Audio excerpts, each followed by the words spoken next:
Pasangan calon presiden dan calon wakil presiden nomor urut 1 Anies Baswedan dan Muhaimin Iskandar menghampiri dan menyalami pasangan calon nomor urut 2 Prabowo Subianto dan Gibran Raka Buming Raka.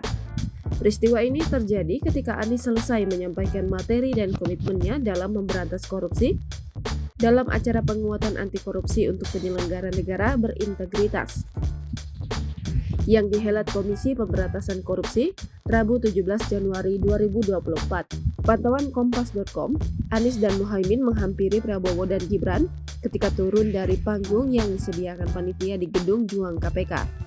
Anies dan Muhaimin kemudian menyalami Prabowo dan Gibran, lalu keduanya menghampiri dan menyalami pasangan Capres dan Cawapres nomor urut 3 Ganjar Pranowo dan Mahfud MD.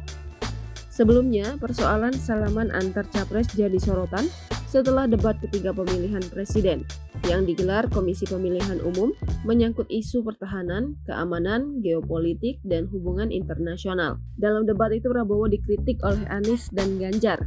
Setelah debat, Anies dan Prabowo tidak bersalaman. Menurut Prabowo, dirinya tidak menyalami Anies karena mantan Gubernur DKI Jakarta itu tidak menghampirinya. Prabowo juga mengatakan bahwa dirinya lebih tua dan senior daripada Anies.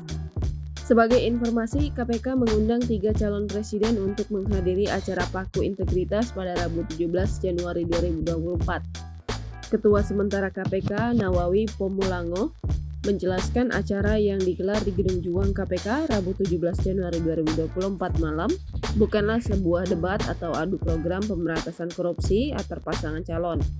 Namun dalam acara ini, Komisi Anti Rasuah itu akan menyampaikan berbagai masalah dan hambatan pemberantasan korupsi kepada para kandidat peserta pemilihan presiden 2024. Download Tribun X sekarang, menghadirkan lokal menjadi Indonesia.